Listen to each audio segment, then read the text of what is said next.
Audio. Every game needs it. Every game has it. Except mine. Sounds tie everything together. They add weight and give feedback to interaction. Just look at how immersive this is.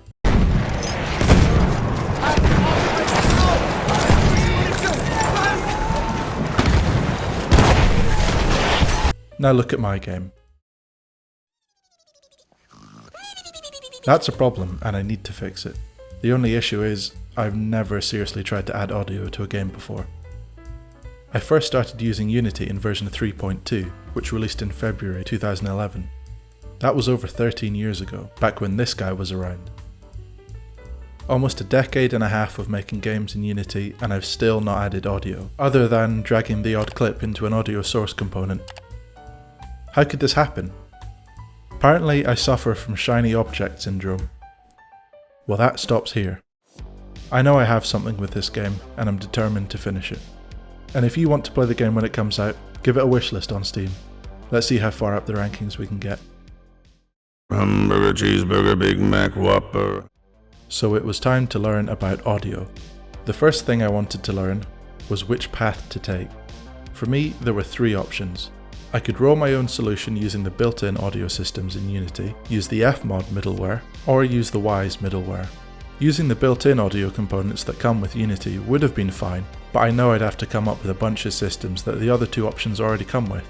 I went with Wwise because I wanted to do it the way the big boys do it. And between the two, Wwise is usually the option AAA games go with.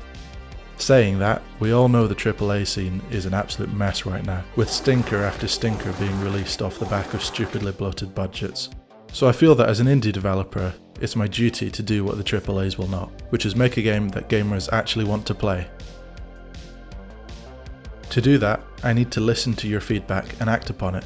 So let me know what you want to see in the game and what you think would make it the best it can possibly be. Also, if you want to support the project even further, you can do that on my Patreon page. To begin with, I just went into learning mode. I read the docs and watched a bunch of tutorials before I even opened Wwise. Hi, and welcome to Kujo Sound. Once I was familiar with how things worked, I rewatched the tutorials but this time followed along, using one of Unity's new sample projects to get the hang of things. I added some ambient sounds, a dumb footstep system, a less dumb system to check what material the player is standing on, and I messed around with adding rooms with different reverbs. This is how it turned out.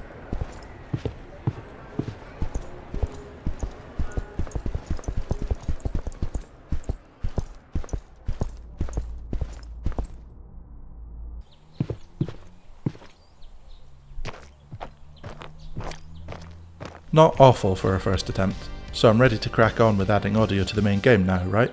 Cheeseburger, cheeseburger, cheese. Next, I opened up Old Faithful and got to work adding sounds to the test project that I used when coming up with the weapon animation system. First I added that dumb footstep system. Don't worry, it gets slightly less dumb in the real game. Then I tackled weapon sounds. Electro from my Discord server, which you should join by the way, designed these nice sounds for the 1911, the MP18 and the Tank of Air. Adding the gunshot was easy. Just fire an audio event whenever the game sends a gunshot event. Boom. Reloading, however, wasn't quite that simple. In the last devlog, I moved away from animation events and instead made the reload events time-based. For example, instead of adding an animation event for when the magazine re-enters the gun, which would be used to update the ammo UI, I instead just defined the timings in the weapon config. I like this approach because it allows me to set exact timings for things without having to completely redo it all if I want to go back and tweak an animation or replace it with a different one. For the reload sounds, I wanted to go with a similar approach. Since it was the second time implementing something like this, I decided to come up with a general system that would let me define timed sequences of events. All it is a container for some events in some sequence, say a reload sequence, that fires off game events when the time of each defined event has elapsed. And then I have a singleton somewhere in the scene that just keeps track of all the sequences and updates them every frame. Let's see it in action with this reload.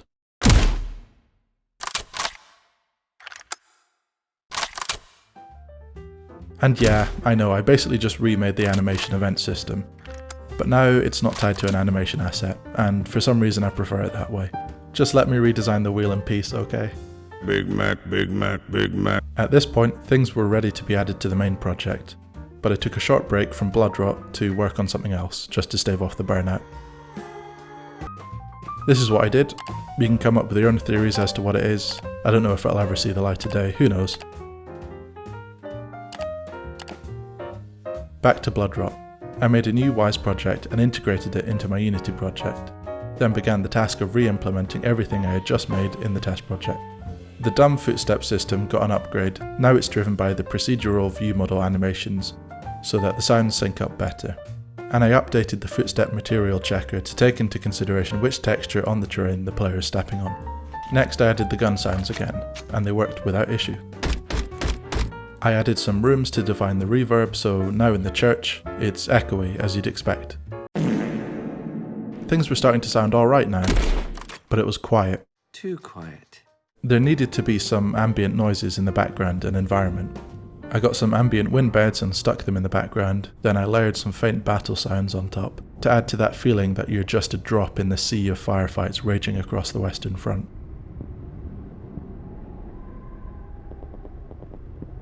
Since the tank's on fire, it made sense to add burning sounds to it. And this flag, I added some flapping noises.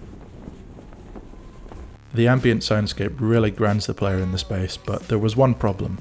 When you're in a room, you can still hear the outside noises at full volume. What should happen is the sound from outside should get muffled or completely silenced once you're indoors.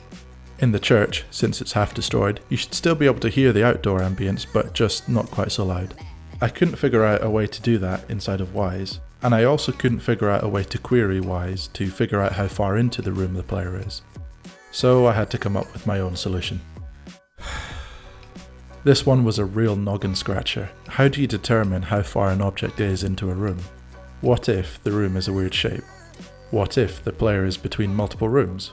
What if it was called freak rot instead of blood rot? This was not a fun one to figure out, but in the end, I always deliver, right? When I say I'm going to deliver, I fucking deliver. Like a postman with Tourette's? What I came up with was this. Each room is defined by a box. Each box has a threshold distance. A trigger box for the outer distance and one for the inner distance is spawned, and when the player is within the threshold, it calculates the ratio of the distance between the player and the closest point on the outer box and the player and the closest point on the inner box. Then I just average out this value between all the rooms that the player is currently moving between. So now when you're in the church, the outside is still audible, but just not as much. I wanted there to be some satisfying feedback when you damage enemies, so I added hit markers. Don't worry, you'll be able to switch them off in the settings. I found this hit marker sound, and then added some beef to it.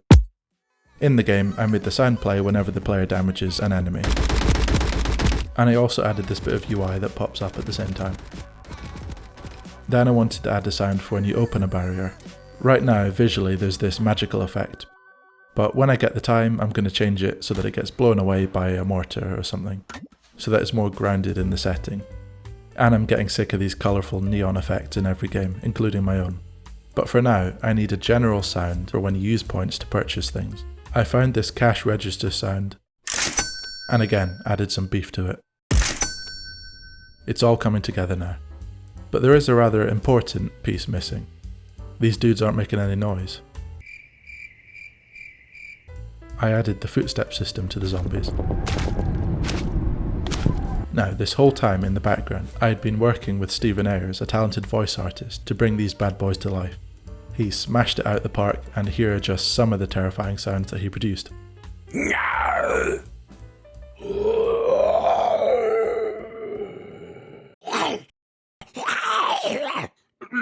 Oh fuck, I almost made myself throw up. I slapped them on the zombies, and this is how it sounds in the game.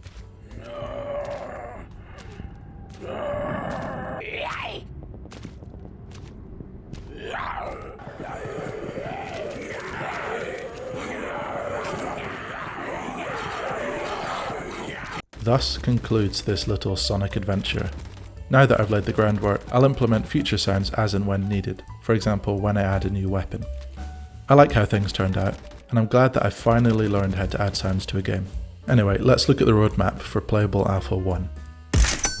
Next, I'm going to focus on the Unity 6 upgrade and multiplayer networking overhaul. That is not going to be fun. I can't wait. That's everything for this video. If you liked it and you want to support the game, give it a wishlist on Steam if you haven't already. As of the recording of this video, we're sitting at number 2644 on the Steam wishlist ranking. Not bad. But it can be better. Let's see how high we can climb. Farewell,